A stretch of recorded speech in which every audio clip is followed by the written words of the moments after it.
In this video, I'm breaking down the process for clearing into Kupang in Indonesia without an agent. So we left from Darwin and sailed. It was about 450 miles to get to Kupang. We arrived without really any idea of where we were supposed to go. We had no SIM cards. We hadn't downloaded offline maps. And we found this guy named Alex, who's a local guy who just waits on the beach and sees when boats come in with a Q flag. And he basically drove us around to each of these spots and hooked us up for a price of 100,000 IDR an hour, which is about $6 US. We chose not to bargain with him. The way this video is going to work is that first I'm going to break down stuff you should do before you leave for Indonesia, wherever you're leaving from. Talk a little bit about the passage getting there. Just as you approach land, there's some funky current. And then I filmed step by step of each place we visited and the order that we did it in, which is the order that, as far as we know, you're supposed to do everything in. So if you want to know how to do this without having to pay for an expensive agent, it's very easy, doable, friendly. We didn't have any issues whatsoever. So follow along for that.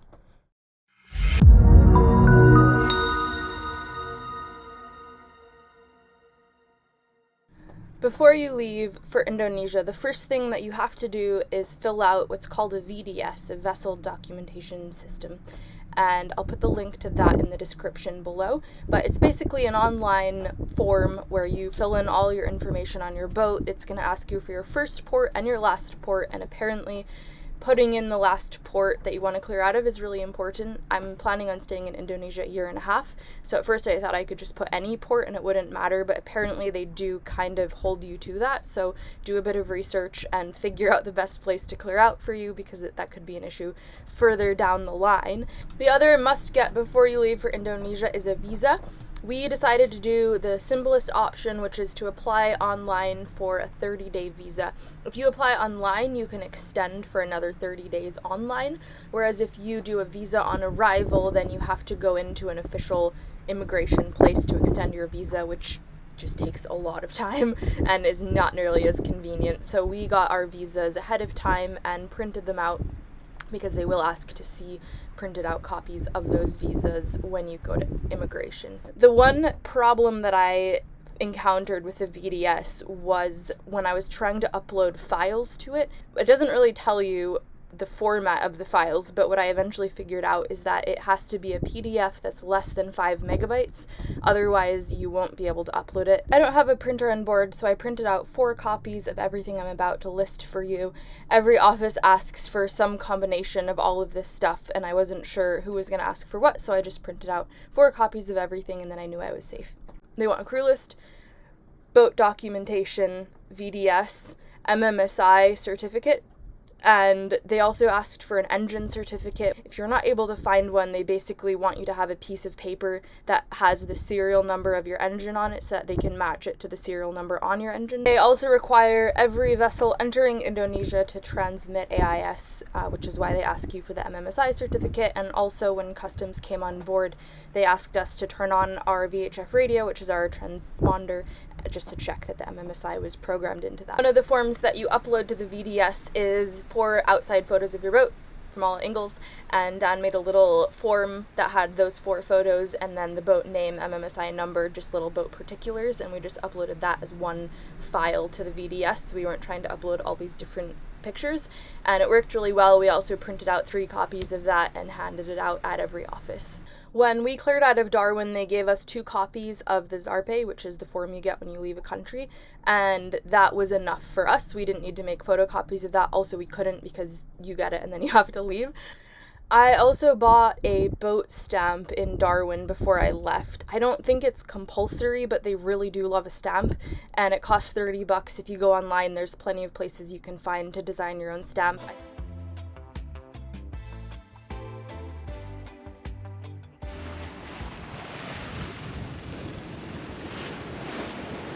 So when we approached Kupang, we chose to come up and through this little area, and we hit it at about dead low tide, just by coincidence, and once we got right in here, we started to see a lot of tide rip. It was probably blowing about 25. It wasn't anything to be worried about. I have a 27-foot boat, and I was completely fine, but it did catch us unawares, so just so you're aware, this area in higher winds does get some current, but as soon as we were past this point, it got fine again. But otherwise it was nice. And then as soon as we got in here, we had wind the whole way up, and this channel, we did it at night because the sun had set, and there is some fishing stuff and I don't know, pearl farms or whatever if you get close to the edge, but we stayed in the middle of the channel and we didn't have any issues. So we've gotten into some current. I can tell by the way the water looks all splashy. It's a lot of really short choppy waves now instead of the big roundy ones. And we're going super fast, which is kind of against the wind, but that was a big one. We're going with the wind, so I don't really know. Yeah, we're almost at low tide though, so I don't know if this is almost slack, like if this is a pass we should have paid attention to, but I guess we'll get all our answers in the town tomorrow so that when we leave we have a bit more information. Catching our first Indo waves. Oh, the geck's about to drop in on a banger! Woo! I didn't paddle hard enough. Oh, right where it's breaking. We've just dropped the hook in Indonesia. It appears that the anchorage is right next to a karaoke bar, which is... This is Kupang by day. It's always fun to come in at night and see what it actually looks like. Not what either of us was expecting. We're getting ready to go in to figure out customs and all that stuff. It's a bit exposed in this anchorage. There was probably 20 knots of southeasterly, but it seems to wrap around the island. Coming into the beach, it's a bit of a surf situation. We already saw one guy on the beach coming towards the dinghy, so we'll see what he has to say to us. My name is Alexander. Alexander. Yeah. I have the yachts coming too. And Alexander's happy today. Thank you. Thank you. Terima kasih. I can help to some people. We organize the taxi to side the... Yeah, a taxi would be good. Okay. Yeah. Alex is an awesome guy. I can very highly recommend him, and I'll put his WhatsApp number in the description below. He drove us everywhere we needed to go, had a ton of local knowledge, and would wait outside each office for us until we got back, even if it took ages. He actually became a pretty good friend of ours, and I'd recommend this method of getting around if you're not using an agent. If you have internet, you can use the Grab app and get probably way cheaper rides, but you have to do a lot of back and forthing between each office, so this just made it so much smoother. If you don't already know, Grab is like Indonesian Uber and it's super cheap. Do you like Kupang? Yeah? Yeah? Yeah, Kupang. You're born here? Yeah, born here. Yes, the people traditional here already. Our first stop was Biosecurity. We had to go to the office first, fill out some paperwork, take them back to the boat, and then they cleared the boat. We took down the Q flag and went back to their office to fill out the rest of the paperwork. The Akbar. Hello, Akbar. We're here at quarantine. Biosecurity quarantine was really friendly. It looked like a little family-run operation. Everyone was all smiles, and little Akbar just stole the show. Indri? Okay. Is your name? Indri? Yes. Nice. Indri. Still smiling for the camera. Bye, Akbar. Bye-bye. So we're on our way back to Gek, and 3 of the biosecurity people are following us on scooters. We have their life jackets here in the truck, and we're gonna fit, I would like to try to fit all 5 of us in Grub because I think that's hilarious.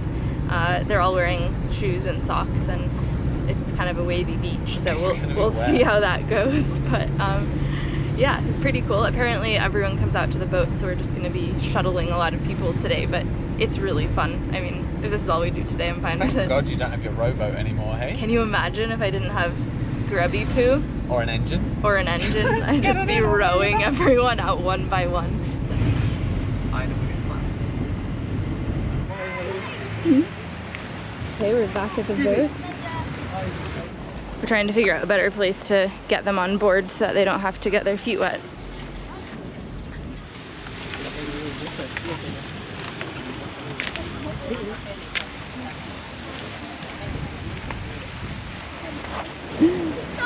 Hello. Hello. Pagi. Nama kamu? Febrian. And nama kamu? Stefanus. Stefanus. What is your name? Holly. And Dan. We fit everyone into Grub with minimal wettage and brought them all out to the boat. Very cool. Yeah, out we go. with the team number 1. Gek was rolling so much because the waves were hitting us beam on. It was blowing about 15 along the side shore. So Biosecurity didn't spend too long on the boat. They did a check of everything, but they didn't take any of our freshies. And then they came back out into the cockpit. I filled out a form for them, and they got off the boat as quickly as they could. It was a little bit intense on there. We had a very wet beach landing. The huge, this monster rogue wave came in right as we were on the beach, and the quarantine people weren't able to get out of the dinghy fast enough, so we were holding it, so we all got the wave, and then it filled the dinghy and they got soaked. Luckily I gave them a Ziploc baggie to put their phones in before they left the boat. So everyone's wet. The guys. Well, one lady laughed, she loved it. The older lady was safe-ish, and that was okay. Yeah. And the guy got destroyed. The guy got completely soaked. He ripped his pants climbing off the boat. Yeah. Then he got waist deep in water, and this is his first time. On a boat. He's never going to want to do it again. I mean, Gek is really rolling right now. There's probably about 15 knots of wind blowing along the shore, and we're beamed to the waves, and it's pretty, yeah, it's pretty grim. We're all biosecurity'd. That cost 300,000 rupiah for the biosecurity. Next, we're going to customs. There is a definite order that you want to do this in, and this is it. When we initially got to biosecurity, they wanted a copy of the vessel documentation, crew list, each of our individual passports, and the photos of the boat and the boat particulars. So we gave those all to them, filled out one form. We went to the boat where they did the inspection, filled out another form. They had me take down the flag, and they took a picture of me taking down the flag, and then we went back to biosecurity again. I paid them the 300,000, and they gave me this little green book. This is your biosecurity book for Indonesia. Somewhere in the inspection process, they casually asked us what our next port was, and we said Roti because that's where we're going for surfing, and they wrote it in the book as the next port. Then when we went to the harbor master at the very end, he made us out our cruising permit, and the cruising permit had Roti as our next destination. Now there's a lot of confusion around this, and I'm sorry to say I can't help you very much on this issue. What you're supposed to do, and I don't know how well it's enforced, is every time you go to an official port in Indonesia, you're supposed to go to the harbor master and get them to, I'm just going to show you a blank page, but fill in a page of this book and give you a stamp. And then when you get ready to clear out of the country, whatever your last port is, this is where some people have said they've had issues. I was doing some research online, and there's a lot of varied reports from people who have cleared out. Some people have no issues at all. Some people say that they've been held up for days because they didn't get any ports stamped in their book. As far as I know, if you don't go to any official ports, you don't have to get those stamps, but it might not be a bad idea to go to some official ports and get some official stamps just that there's something in your book. Someone said that right before they cleared out, so say you're clearing out in Jakarta, you go to Lombok, get the stamp from there, and then sail to Jakarta so that it's like up to date. So because our cruising permit said Roti, we went to Roti and went to the harbor master and had them stamp the book, and what they do is they actually make you a whole new everything cruising permit, the whole works. It took about an hour. So I would say if you can avoid the official ports, that might be a good idea because it'll save you some time, but the process in Roti was really easy and really friendly. So yeah, I guess we just have to wait until more people clear out to see what happens with the green book at the end. So far we've only been to Kupang and Roti in Indonesia, so that's all the information that I have for you. Abang Tom, jaga puntan lo, jaga puntan. Oh.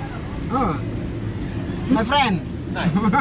Your kaka? The parking man. Kaka. Brother.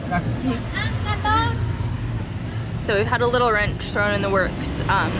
Customs wants us to move our boat to a different harbor. It's only a mile away, but by the time we up anchor, get over there and re-anchor, it's going to be about an hour, all told. So instead of going directly to immigration, we are going back to the boat to move it and then wait for them to come. But I'll show you on Navionics where we anchored and then where they wanted us to move to. I'm not sure if this is a common problem or not. Where we are is the nicest place to be anchored for us, but where they want us to go, it's more of like a working harbor, and I think it's probably a bit more protected of a dinghy landing so we don't have another situation like with biosecurity people. I think this guy knew it was up and he was like, no, don't want to deal with that beach. So. Okay, we've just upped the anchor. And basically, we were anchored here in front of the lighthouses there. And then there's all these buildings. And where they want us to go is 0.9 miles just over there. So we're in amongst all the local boats. That's the pier there. And the shallowest we're seeing is about 62 feet. So that's way too deep for us to anchor in. We have two options. We're gonna explore closer to shore on this side, but there's a ton of rocks, so I'm not really that optimistic about it. Or we'll just see how close we can get to the pier and shave off. It's a mile, so if you have a fast, good dinghy, it's not that big of a deal to go to the pier, pick them up, and bring them back to the boat. But we just have the 3.3 horse, so we are gonna try to anchor closer. But yeah, I guess those are your options. Anchor in 60 feet of water if you have a boat with that much chain. Don't move if you have a boat with a big dinghy, or if you're a small boat with a small dinghy and not enough chain, follow along and see what we end up figuring out. So this is zoomed out, Kupang. We were anchored here. This is not actually a hazard, it was just I always put all these options for where I want to anchor. We were anchored right here, and these are the coordinates for it. We were then, so then the beach where you go into with the dinghy is kind of here, but it's a bit, I don't know, wavy when it's rough out. So they wanted us to come over here where there's this pier. It's about a mile between these two spots. What we're actually doing is we're just holding station, and I'm gonna just keep the boat around here while Dan goes in the dinghy to get the guy, bring him out to the boat, drive around with him, drop him back off on the pier, and then go back up here to anchor. Up here we're anchored in 20 to 25 feet of water depending on what the tide is. Really good holding mud. It took us 2 tries, but the second try the anchor just sucked right in. It was actually kind of hard to lift. So I'd recommend anchoring here because also then you're a stone's throw from a really nice strip. I also recommend doing this for biosecurity as well. It was a bit of a shit show getting them in and out of the boat, and we felt pretty bad because they had to go back to work wet for the rest of the day. Possibly you might be here on a calmer day than us, but I still think it's nicer to not make them wade through the sandy beach water. We did find an area in 55 feet of water that we could have potentially anchored in, but looking at the depth sounder as I drove over it, it was really rocky, and I was worried about getting the chain hung up on the rocks because I don't have a windlass on my boat. We just haul it up by hand, and it didn't seem worth it to me to risk that. After biosecurity, we went into customs, and I didn't film in there because it felt very official and it was all shiny, but the customs guy was super nice. We had a couple of problems with our VDS, and he just gave me his computer, and I logged on to my VDS account and I just fixed the numbers. My boat registration has the wrong length for the boat, so I put the actual length, and he wanted to see, like, they check very thoroughly line by line, and it's just never come up before. So but he let me change it all with a smile, no issues whatsoever, no trying to get bribes or anything. And now the customs guy is gonna come check out the boat. Biosecurity checks out the boat, and immigration does not. Here they come. Come on, filming him. Yeah. The customs guys seem to have an affinity for whiskey, but we managed to come away from the interaction unscathed, and other than that, they were very friendly. They wanted to see the engine to check the serial number on it. That was where we had we don't have an engine certificate issue, but they were fine with that. They checked the VHF radio to make sure the MMSI numbers matched up, and then they want to see your medication. They will take any expired medication that you have.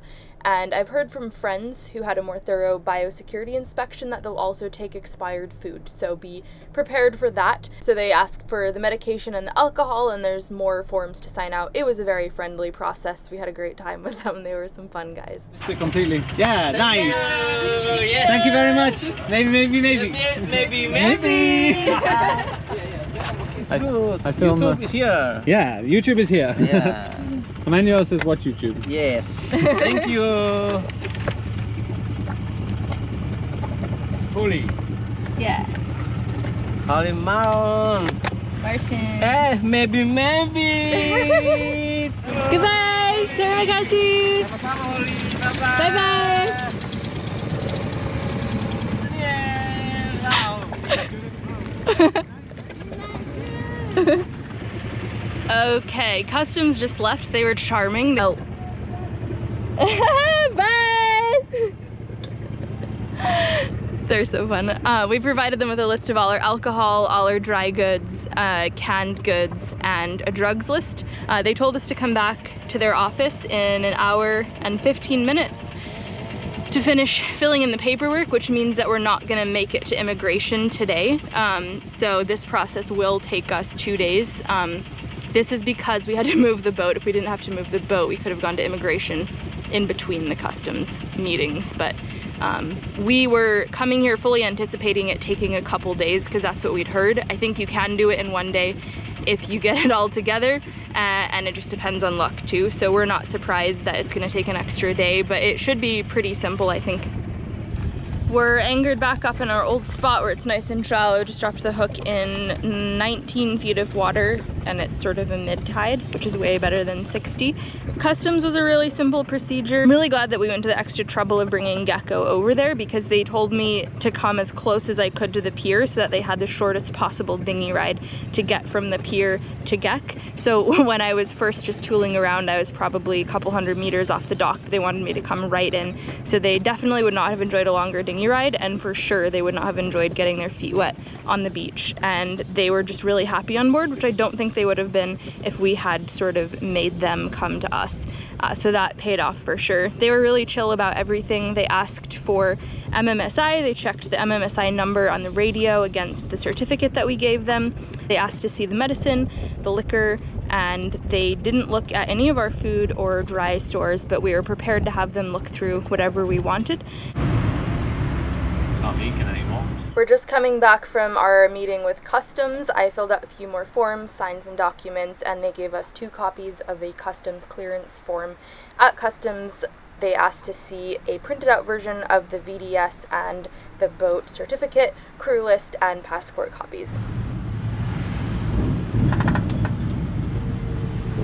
It's been a full day of all of our clearance procedures, but it's now after 5 o'clock. All the offices are closed, so Alex is dropping us off on the dinghy. We'll probably have an early night and then start again first thing tomorrow morning. Such a quaint town. It is. It's really cute. Alright, it's day 2 of clearing in. We're back with our number 1 taxi driver. Woohoo! On our way. Focus because the roads are hectic. Yeah, it is pretty hectic driving right now. We're on our way to immigration first thing in the morning. They open at 9, so we're aiming to get there right around opening time.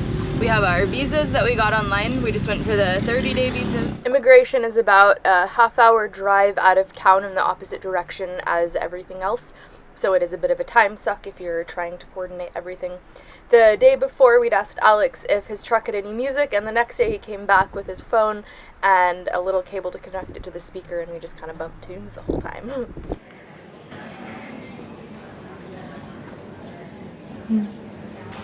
We're here at the immigration office. They're really friendly. We just gave them our passports and then just a copy of everything that we give everyone. They wanted a crew list, they wanted the last port of clearance, they wanted to see our visas, and they wanted our passports.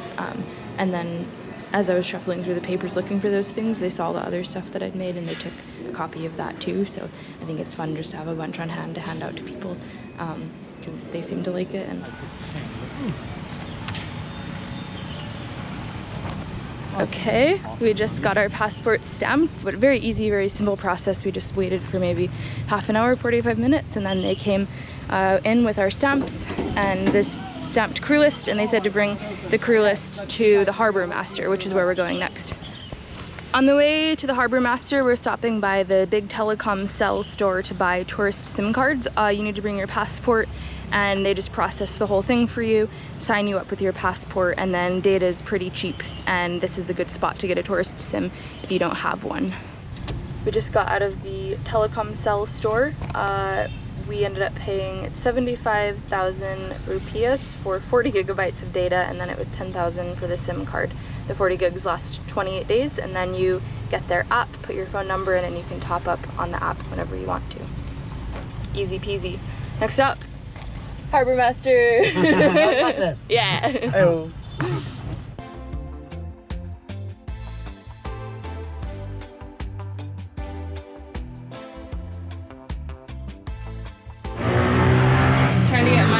ATM. This one is a bit sketchy, so we're gonna try the next one.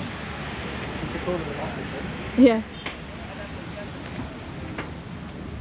So this is the dock where the customs people came on board. This is the harbor that's too deep for us to anchor. And then right here is the little customs house, which apparently isn't the main office, but this is the one that you want to go to.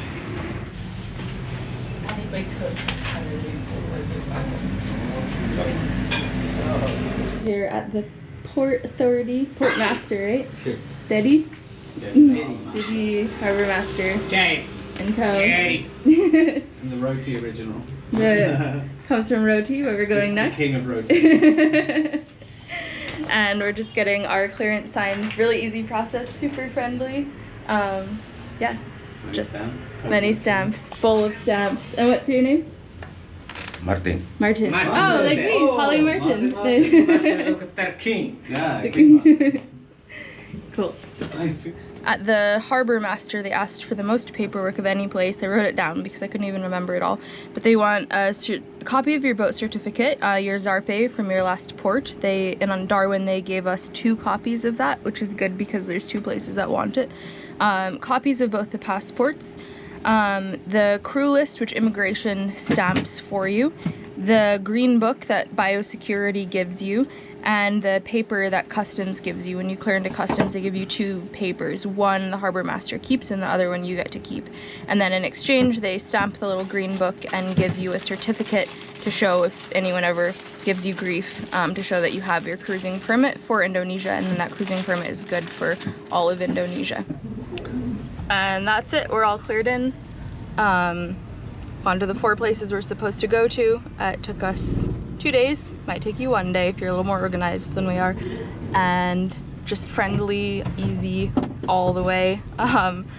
So yeah, easy to do. Definitely don't need an agent, just need this video. Pretty straightforward, a lot of back and forthing. If you have a SIM, you can get the Grab app, and that's like the Uber of Indonesia, and probably it's a lot cheaper to get back and forth to all of these places. Customs and Biosecurity requires you to go to their office, fill out paperwork, meet them back at the boat, do boat stuff, and then go back to their office again. So I think it just depends how you want to play it. If you want to try to save the money and do it on the cheap, there's local buses. I don't know how they work because I haven't taken one yet.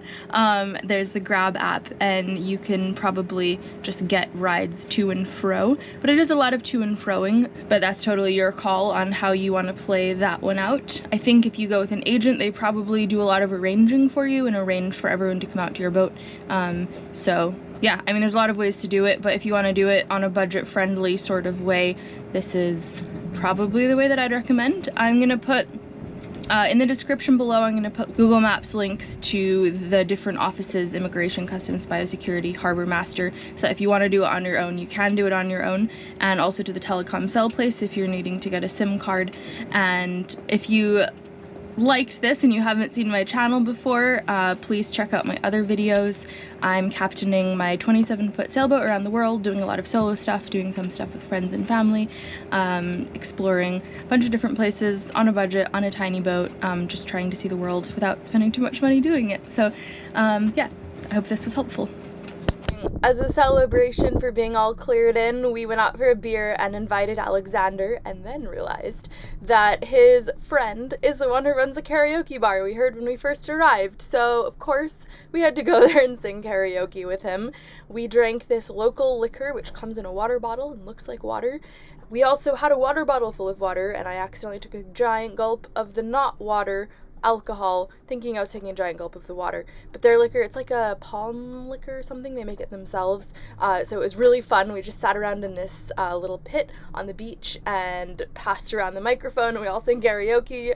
They loved Adele, so I sang a bunch of Adele songs.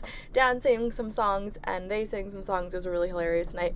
And I guess when you're anchored next to a karaoke bar, sing karaoke.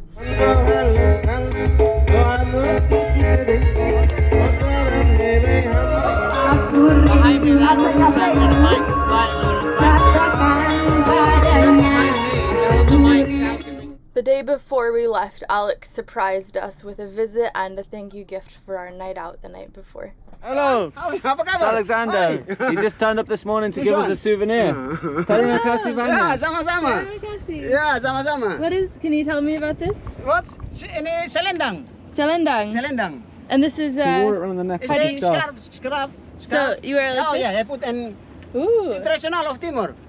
Terima kasih banyak. Sama-sama. It's beautiful. Thank you so Sama-sama. much. Yeah, that's Hari ini amazing. berangkat. Thanks for watching this video. I hope it was helpful to you, and if you want to clear into Kupang, that you have as good of an experience as we did. I don't know how this translates to other parts of Indonesia, but I'm guessing it's going to be quite similar wherever you go. If you'd like to support me on Patreon, my Patreon is patreon.com/windhippie, and thank you to all my patrons who are supporting me and making my trip around the world possible. And for one-time donations, I have a PayPal, paypal.me/windhippie. And thank you all for subscribing and commenting. And thank you, Tish, for helping me remember when I need to make another edit and help me get them uploaded onto YouTube. And I will see you guys in another 2 weeks with another YouTube video. And patrons, I'll see you next week with a snack. Okay.